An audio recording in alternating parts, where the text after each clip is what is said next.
వీడియోలో మనం స్కాలా అంటే ఏంటో తెలుసుకుందాం. First what is Scala and why we need scallop.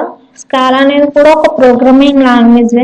So మనకి తెలిసిన చాలా ప్రోగ్రామింగ్ లాంగ్వేజెస్ ఉంటాయి, like Java, C++, Python, C, ఇలా చాలా ప్రోగ్రామింగ్ లాంగ్వేజెస్ ఉంటాయి. బట్ ఈ స్కాలా ఎందుకు అనేది ఈ వీడియోలో తెలుసుకుందాం. స్కాలా అంటే ఏంటో తెలియలేని వాళ్ళ కోసం ఈ video. Scala is also very important and very sufficient కూడా. ఫస్ట్ వాట్ ఈస్ స్కాలా అంటే ఏంటో తెలుసుకుందాం. Scala stands for scalable languages. మనకి స్కాలబిలిటీని ఉండేది చాలా లాంగ్వేజెస్ లో ఉంటుంది, లైక్ జావా, పైథాన్, ఇలా చాలా లాంగ్వేజెస్ లో స్కాలబిలిటీ అనేది ఉంటుంది. బట్ ఇది ఎందుకు అంటే జావాలో కానీ పైథాన్లో కానీ ఇలాంటి ప్రోగ్రామింగ్ లాంగ్వేజెస్ అన్నిటిలో కూడా స్కాలబిలిటీ అనేది ఒక లిమిట్ లో ఉంటుంది అనమాట. But the motto of the Scala is to make it scalable. So దానివల్లే దీనికి స్కాలబుల్ లాంగ్వేజ్ అని అంటారు. So next database. మనకు తెలిసినంత వరకు ఇప్పుడు చూసుకుంటే డేటా అనేది చాలా రకాలుగా స్టోర్ అవుతుంది. It means big data, like Hadoop, ఇంకా క్లౌడ్, ఇలా చాలా ఉన్నాయి స్టోర్ చేసుకోవడానికి. Hadoop is also one of the framework. And Spark కూడా లైక్ హడూప్ లాగే ఉంటుంది దాని ఫ్రేమ్వర్క్ కూడా. సో మనం ఇప్పుడు హడూప్తో వర్క్ చేస్తున్నప్పుడు మనం జావా యూజ్ చేయొచ్చు అండ్ స్కాలాను కూడా యూజ్ చేయొచ్చు హడూప్తో వర్క్ చేస్తున్నప్పుడు.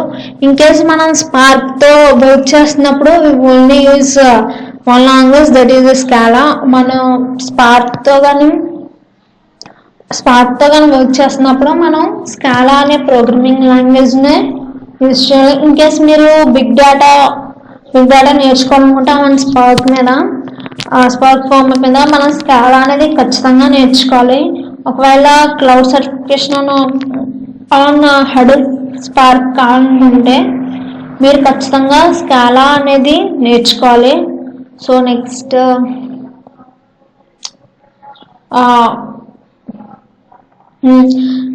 ఇప్పుడు జావాలో మనం కోడ్ రాయాలనుకుంటే నెంబర్ ఆఫ్ లైన్స్ తీసుకుంటుంది. సో చూడండి, public class hello, public static argument, string arguments, ఒక హలో వరల్డ్ ప్రింట్ చేయడానికి నీ నెంబర్ ఆఫ్ లైన్స్ రాయాలి. అదే ఒక ప్రాజెక్ట్ తీసుకుంటే నెంబర్ ఆఫ్ 100 లైన్స్ అలా వస్తూ ఉంటుంది. 1000 లైన్స్ కూడా వచ్చేస్తాయి కొన్ని ప్రాజెక్ట్కి. సో అదే మనం స్కాలా యూజ్ చేస్తే 1 లైన్లో రాసేచ్చు. బట్ ఏంటి అంటే స్కాలా అనేది కూడా అడ్వాన్స్డ్. ఇట్ మీన్స్ స్కాలా అనేది ఏం చెప్తుంది అంటే మోడిఫై జావా అని చెప్తుంది అంతే. సో ఇప్పుడు హలో వరల్డ్ అనేది ఇక్కడ రాసుకుంటే 1 లైన్లో ప్రింట్ అయిపోద్ది. సో ఇన్ని లైన్స్ ఆఫ్ కోడ్ రాసే బదులు స్కాలాని యూజ్ చేయొచ్చు. బట్ జావాని వదిలేసి స్కాలాని యూజ్ చేయొచ్చు అంటే అలా ఏమి ఉండదు. సో జావాని నేర్చుకున్న వాళ్ళకి, మీకు జావా మొత్తం తెలిసిన వాళ్ళకి స్కాలా అనేది 1 monthలో నేర్చేసుకోవచ్చు. సో అది. But scallop is almost Java with some changes అంతే. ఏంటి అంటే యూజ్ ఏంటంటే స్కాలాలో బాయిలర్ కోడ్ ప్లేట్ అనేది అవసరం లేదు. అంటే అక్కడ public class hello, public static void string ఇదంతా బాయిలర్ కోడ్. మనకు కావాల్సిన system dot outdoor printer hello world అనేది కదా. ఈ బాయిలర్ కోడ్ పైన ఉన్నది ఇట్ మీన్స్ స్ట్రక్చరల్ కోడ్ అనేది అవసరం లేదని చెప్తుంది. But Java is also beautiful programming language.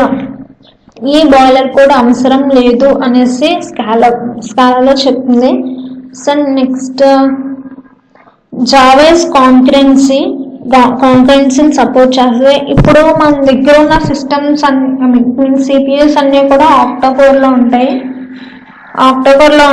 So ఇప్పుడు మనం ఏదైనా ఒక సాఫ్ట్వేర్ని మన సిస్టంలో వేసుకోవాలి అంటే ఖచ్చితంగా ఆ సిపియు అనేది సపోర్ట్ చేయాలి. సో అలాంటి కొన్ని ఉంటాయి. కొన్ని ప్రాసెసర్స్ కూడా 32-bit జావా కానీ పైథాన్ కానీ ఇలాంటి వాటికి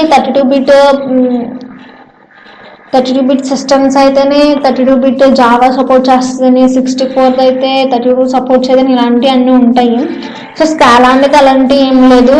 ఎలాంటి ప్రాసెసర్ అయినా సరే, ఎలాంటి సిపియూలో ఉన్నా సరే అది వర్క్ అవుతుందని చెప్తున్నారు. సో నెక్స్ట్ వచ్చేసి మనం ఈ వీడియోలో ఏం తెలుసుకున్నామంటే Scala is a scalable language. It works on big data, no need boiler code and concurrency. So Scala is updated version of Java. Yeah, it's really true. So మనం జావాలో ఉన్న boiler code రాయకుండా ఉంటే no need అనుకుంటే స్కాలాని use చేయొచ్చు. Scallop use చేసి కూడా చాలా projects చేశారు ట్విట్టర్లో. సో నెక్స్ట్ స్కాలా అనేది ఫంక్షనల్ ప్రోగ్రామింగ్ లాంగ్వేజ్. మన మెయిన్ ఫంక్షన్స్ మీద ఫోకస్ చేస్తాం. నెక్స్ట్ ఇది అన్ని ప్రోగ్రామింగ్ లాంగ్వేజెస్ కన్నా ఫాస్ట్గా ఉంటుంది. అంటే like Python, Java, ruby, pearl ఇలా అన్ని ప్రోగ్రామింగ్ లాంగ్వేజెస్ కన్నా ఇది ఫాస్ట్గా ఎగ్జిక్యూట్ అవుద్ది. ఇప్పుడు నెక్స్ట్ జావాలో ఏదన్నా బగ్ వస్తే అది డిటెక్ట్ చేసి ఎలిమినేట్ చేయడానికి మనకి టేక్స్ మోర్ టైం. బట్ ఇందులో అలా ఏముండదో, ఈజీగా డిటెక్ట్ చేసి డిలీట్ చేయొచ్చు. అండ్ దెన్ ఇది స్కాలా అనేది టైప్ సేఫ్ JVM లాంగ్వేజ్. నా వీడియో మీకు నచ్చినట్లయితే షేర్ చేయండి, సబ్స్క్రైబ్ చేయండి, లైక్ చేయండి. Thank you.